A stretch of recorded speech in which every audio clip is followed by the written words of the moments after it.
안녕하세요. 취미하며 수다 떠는 여자 취수자입니다. 제가 예전에는 책 읽는 걸 되게 좋아했는데 우리 어릴 때는 사실 별로 할 게 없었잖아요. TV도 정해진 시간에만 나와서 낮 시간에는 거의 할 게 없었는데 그때는 책 읽는 걸 참 좋아했거든요. 근데 나이가 들고 결혼하고 애 키우고 하면서 책 읽는 시간이 점점 줄어드는 거예요. 내 독서 능력도 퇴화한다고 하더라고요. 요즘에는 조금만 어려운 책을 읽으면 이해도 잘 안 되고 좀 시간도 좀 걸리는 것 같고, 그래서 다시 책을 읽는 습관을 좀 들여야 되겠다라는 생각이 들어서 오늘부터는 책을 읽겠습니다.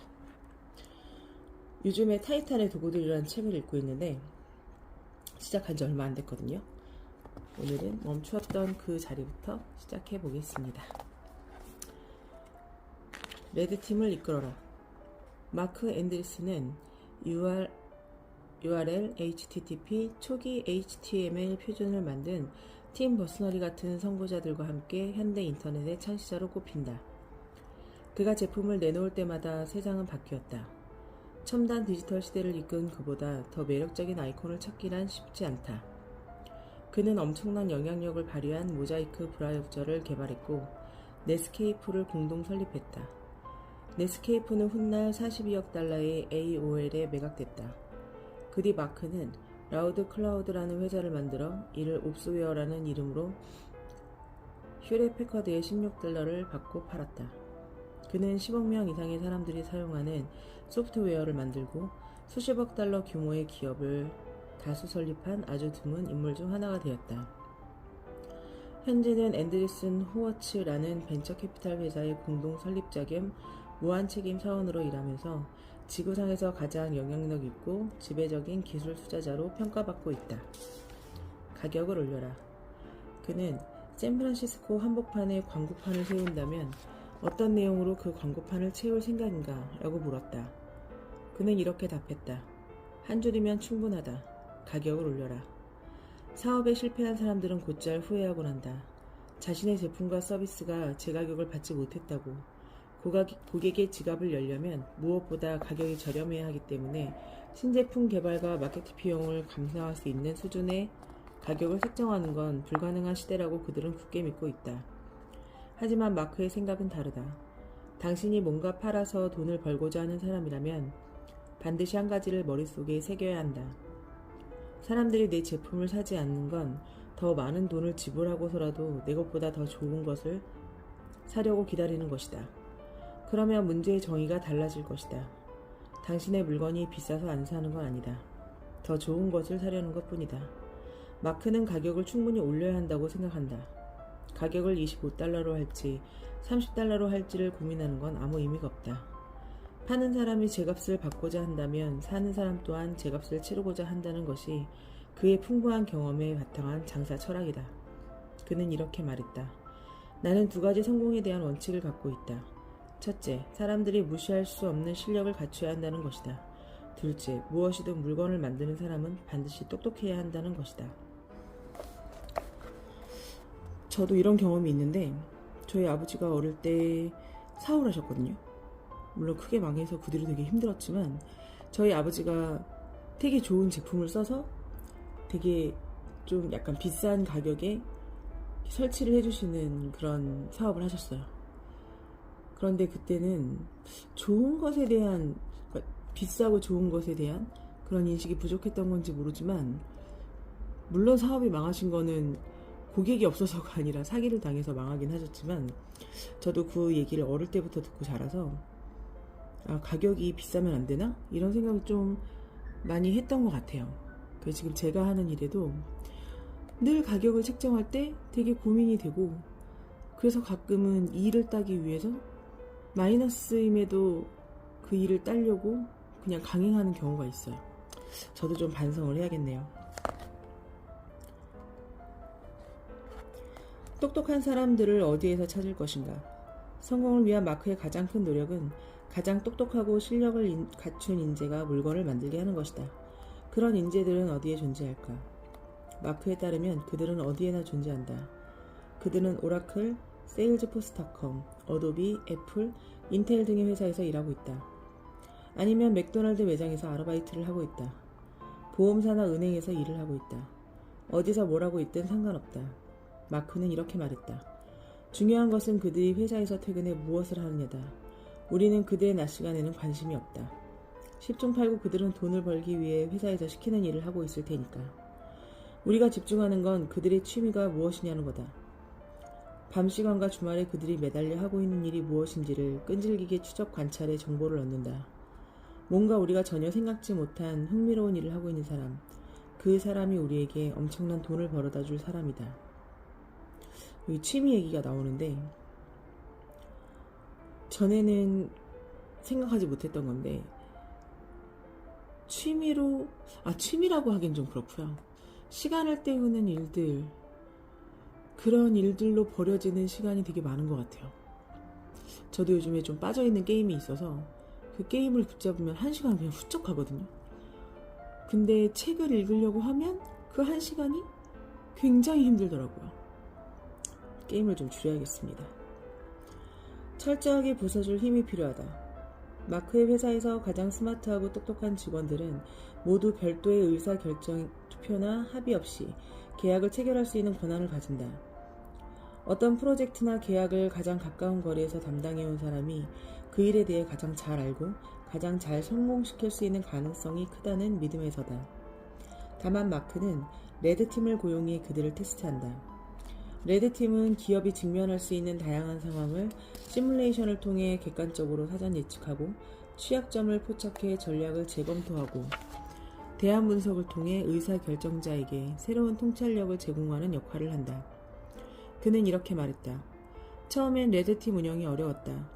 같은 동료들끼리 약점을 파고들어 서로 자칫 모욕으로 빠지기 쉬운 비판을 주고받는 게 쉬운 일은 아니었다. 그래서 나는 나와 함께 창업한 벤 호로위츠를 시범 케이스로 삼았다. 나는 벤이 새로운 계약이나 프로젝트 건을 가져올 때마다 무조건 먼저 그 내용을 호되게 비판했다. 속으로는 정말 좋은 아이디어라는 생각이 들어도 일단 심한 말로 흠씬 두들겼다. 그래야 다른 사람들도 자기 속내를 털어놓는 법이니까 말이다. 그렇게 뜨겁게 싸우다가 마지막에 이르러서도 벤이 주먹으로 탁자를 탕탕 내리치며 빌어먹을 이건 정말 괜찮은 거라니까? 라고 외치면 박수를 쳐주고 퇴장한다. 벤도 나에게 똑같이 그런다. 이는 거의 고문에 가까운 테스트다. 그러다 보니 점점 사내에 레드팀 문화가 장착되기 시작했다. 비판하는 사람도 그것을 달게 받는 사람도 모두 자기 자신과 상대, 회사를 위해 기여하고 있다는 걸 깨닫는 순간 우리는 성공을 직감한다. 마크는 기업이든 개인이든 간에 레드팀이 반드시 필요하다고 강조한다. 개인이라면 3명에서 5명 정도 반대편에 서서 나의 가장 소중한 신념과 철학을 처절하게 부숴줄 팀이 필요하다. 그래야 강해지기 때문이다. 마크는 이렇게 덧붙였다. 점점 똑똑해진다는 것은 점점 강해진다는 것이다. 사내 레드팀의 공격을 극복하지 못하면 세상이라는 진짜 무시무시한 레드팀에 무릎을 꿇고 만다. 제가 지금 하는 일이 남편이랑 같은 일을 하고 있거든요. 남편은 현장에서 일을 하고 저는 뭐 영업이나 홍보 그리고 현장 마감 같은 걸 봐주는 일을 하는데 처음에는 현장을 같이 나갔어요. 현장에 대해서 전혀 모르니까. 근데 현장에서 그 일을 모르는 전혀 아무것도 모르는 사람의 눈으로 그걸 볼 때 그리고 내가 이 회사의 책임자야라고 생각하고 그걸 볼 때 남편한테 싫은 소리를 되게 많이 했거든요. 남편이 실력이 없는 사람이 아닌데 그거를 되게 깐깐하게 뭐라고 했던 것 같아요. 남편이랑 되게 소리 지르면서 싸운 적도 되게 많았고 그런데 지금 생각해보면 그래서 남편이나 저나 이 일에 대한 실력이 엄청 좋아졌던 것 같긴 해요. 반대편을 연구하라. 레드팀을 만들 환경이 아니라면 이를 대신해 당신의 생각과 정반대 방향에 있을 만한 사람을 찾아보라. 당신과는 180도 다른 가치, 생각, 아이디어, 철학을 갖고 있는 사람은 당신의 성장에 훌륭한 자양분을 계속 제공해 줄 수 있다. 마크는 요즘 가치 투자자인 워렌 버핏에 대해 연구 중이다. 그 이유는 무엇일까? 워렌 버핏과 나는 서로 완전히 반대되는 방향에서 일해왔다. 기본적으로 워렌은 변화를 거스르는 쪽에 돈을 번다. 그리고 우리 회사는 변화에 돈을 번다. 만일 그가 실수를 한다면 그건 미처 그가 예상치 못한 뭔가가 변했기 때문이다. 우리가 실수를 한다면 그건 우리가 생각했던 변화가 일어나지 않았기 때문이다. 이렇게 놓고 보면 워렌과 나는 더 이상 전혀 다른 존재일 수가 없다는 사실을 깨닫게 된다. 오히려 그와 나는 아주 중요한 공통점을 갖고 있다는 사실 또한 알게 된다. 그와 나는 독창적인 생각을 지향한다. 그리고 그와 나는 항상 반대편을 살펴봄으로써 내 편에 있는 사람들이 동의하는 것, 그래야만 한다고 생각하는 것에 가려진 실세를 보고자 노력한다. 성공하고 싶다면 당신도 이 같은 경험을 해야 할 것이다. 강력한 의견, 침착한 태도. 강력한 의견과 침착한 태도를 가져라. 이 문장은 오랫동안 마크의 트위터 프로필이었다. 그에 따르면 성공의 가장 큰 적은 합의다. 대부분의 사람들은 살면서 어떤 일에 대해 자신의 강력한 의견을 개진하거나 발전시키거나 구체적으로 진행시켜 본 경험이 없다. 늘 상대와의 합의를 더 중시해왔기 때문이다. 그래서 레드팀의 존재가 절실한 것이다. 레드팀을 통해 우리는 더 강력한 의견을 소유할 수 있게 되고 일반적 통념과 완전히 반대되는 것을 찾는 습관을 들이게 된다. 마크는 이렇게 말했다. 흔히 실패라고 하면 돈만 잃는 것으로 생각하기 쉽다. 틀렸다. 돈뿐 아니라 시간도 잃는다. 따라서 우리는 2배로 위험한 도박을 하고 있는 것이다. 그런 만큼 강력한 확신을 갖고 있어야 한다. 강력한 의견과 확신을 키우는 동시에 우리는 침착한 태도와 평정을 유지할 수 있어야 한다. 세상은 예측 불가능한 일이 비일비재하게 일어나기 때문이다. 내가 이 책을 쓰기 위해 만난 타이탄들도 침착한 태도의 중요성을 강조한다. 당신이 그들을 초대한다면 그들은 어떤 주제를 놓고 당신과 필사적으로 논쟁을 벌일 것이다. 당신과 함께 저녁 식사 자리에 나온 당신 친구들의 어를 속 빼놓을 것이다. 하지만 당신과 친구들이 자신들보다 더 나은 정보나 논리를 들이대면 그들은 곧바로 고개를 끄덕이며 당신 말이 전적으로 옳아요. 그런 생각은 해보지 못했네요. 라고 할 것이다. 강력한 의견과 침착한 태도, 이 둘이 당신을 타이탄으로 만들어줄 것임을 의심하지 마라. 제가 강력한 의견은 되는데 침착한 태도가 잘 안 되는 것 같아요. 제가 남편이랑 논쟁을 할 때도 제 의견이 좀 먹히지 않으면 제가 그라데이션 분노가 올라가거든요. 네. 그래서 많은 성공한 사람들의 책을 읽어보면 명상을 하라고, 아침에 짧은 시간이라도 명상을 하라고 하는데 저는 사실 그 명상도 좀 쉽지 않더라고요. 제가 올해가 가기 전에 하루에 5분이라도 명상을 하는 걸 좀 습관으로 잡아보자라고 계획은 하고 있는데 열심히 해봐야겠습니다. 세상에 없는 길을 가라. 다음은 마크의 젊은 트위터 팔로워들이 가장 좋아하고 자극을 얻는 짧은 글들이다. 나만의 길, 세상에 없는 길을 가는 사람들에게 좋은 동행이 되어주리라 생각해 마지막으로 몇 개 소개해본다. 소용에 닿는다면 갖고 가라. 지금 몹시 힘겨운 상황이라면 전신 거울을 들여다보라. 당신의 모든 근육과 자세가 앞을 향해 있는가? 그렇다면 당신은 멈추지 않는 사람이다.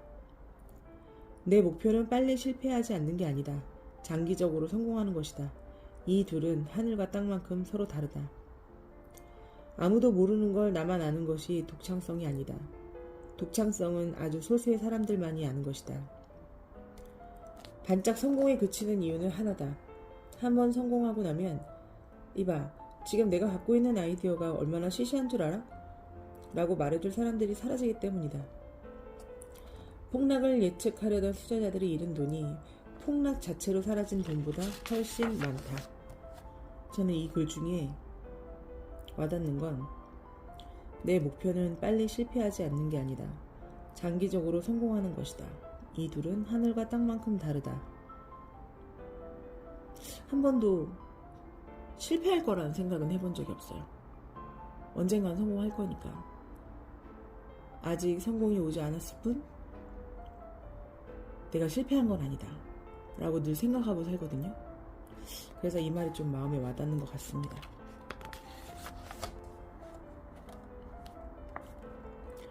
영웅적인 날들로 복귀하라. 성공이란 단어처럼 모호한 것도 없을 것이다. 대체 뭐가 성공의 기준이란 말인가? 그럼에도 우리는 슈퍼 히어로들의 이야기를 좋아한다. 물론 그들의 역경을 극복한 드라마틱한 스토리는 우리에게 동기를 부여하고 힘을 불어넣어주기도 한다. 하지만 우리는 늘 이렇게 말하는 것도 잊지 않는다. 음, 그건 진짜 영웅들에게나 가능한 일이야. 난 지극히 평범한 사람인걸? 그렇다. 당신과 나는 슈퍼히어로가 아니다. 하지만 그와 동시에 늘 평범한 사람도 아니다. 2013년 내게 일어난 일들. 2013년은 내게 유난히 힘든 해였다. 그해 내가 만든 노트를 보면 그 해의 어느 3개월 동안 내가 얼마나 힘들었는지 구체적으로 나타나 있다. 나는 드라마를 보며 눈물을 흘리곤 했다. 일주일에 2, 3일은 지각을 했다.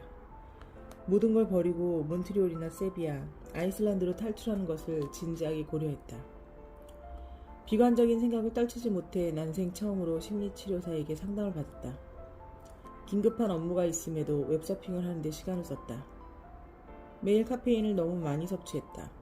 평균 8잔의 커피를 하루에 마셨다.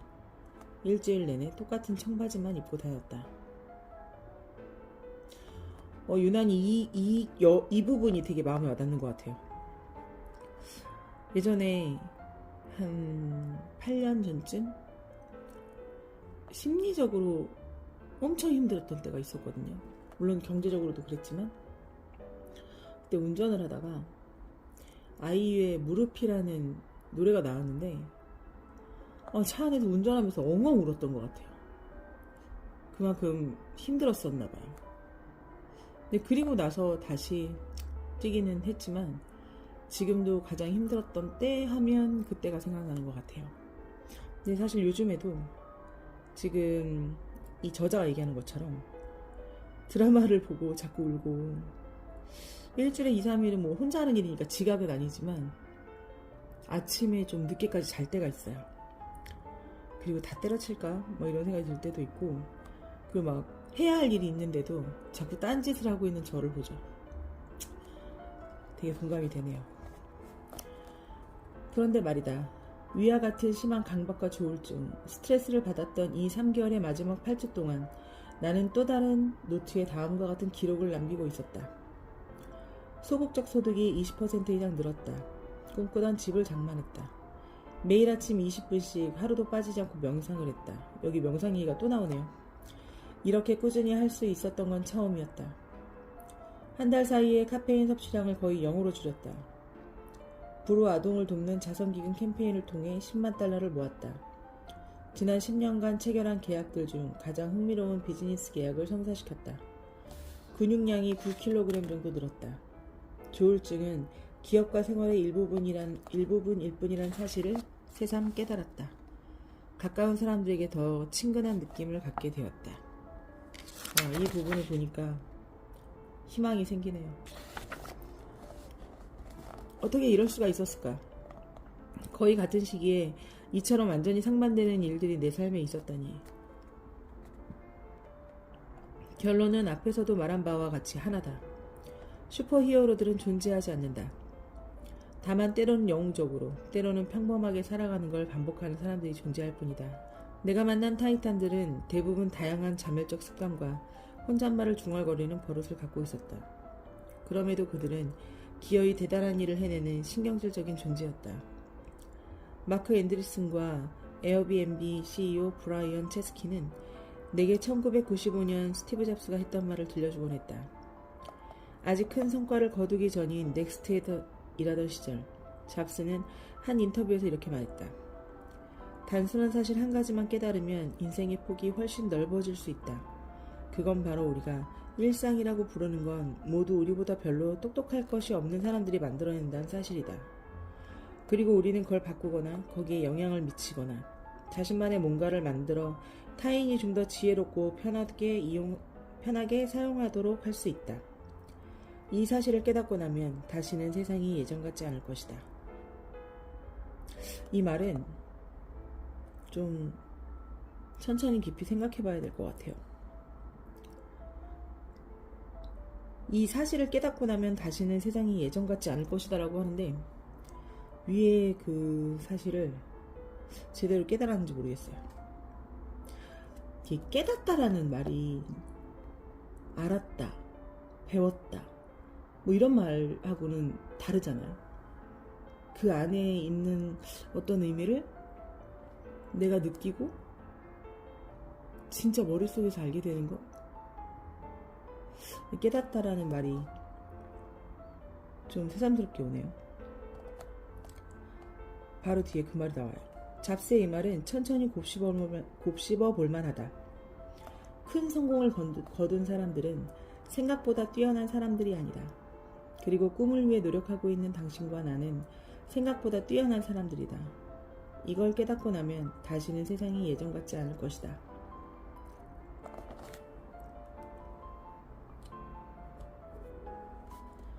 한 가지 규칙에 집중하라. 좋은 성과를 기록하다가 어느 날 갑자기 우울해지고 절망의 나락으로 떨어지는 것 같은 기분이 들 때는 이 책에 등장하는 타이탄들이 권유하는 처방을 활용해보라. 간단하다. 그들은 한 가지 규칙에 집중하라고 권장한다. 그날 가장 중요하게 생각되는 일 한 가지에 2-3시간을 집중하면 썩 괜찮은 하루를 살게 된다.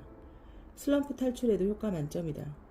주의할 것은 여기서 10분, 저기서 10분씩 조각조각을 모아 120분, 180분을 만들면 안 된다는 것이다. 오로지 한 가지에 집중할 수 있는 2-3시간을 확보하면 빠른 속도로 다시 성과를 내는 영웅적인 날들로 복귀할 수 있을 것이다. 2-3시간을 한 가지에 집중하면 반드시 그날 한 가지의 성과는 남길 수 있다고 타이탄들은 한 목소리로 말한다. 나는 최선의 노력을 했음에도 절망의 구덩이에 빠질 때마다 한 시대를 풍미한 작가 커트 보니것의 말을 떠올린다. 나는 글을 쓸 때마다 팔다리가 없는 상태에서 입에 크레용을 물고 있는 기분이 든다. 최고 중에서도 최고로 평가받는 사람들도 내가 만나보니 별것 없었다. 단 한 가지 규칙을 배우면 충분하다. 그들을 키운 파랄은 이 한 가지였다. 성과를 내는 나를 그렇지 못한 날보다 많이 만들 것. 그러니 세상을 너무 과대평가할 것도 없고 자신을 과소평가할 일도 아니다. 우리는 생각보다 뛰어난 사람이다. 그리고 무엇보다 우리는 혼자가 아니다. 오늘 읽었던 부분 중에는 이 부분이 되게 위로가 되네요. 우리는 생각보다 뛰어난 사람이다.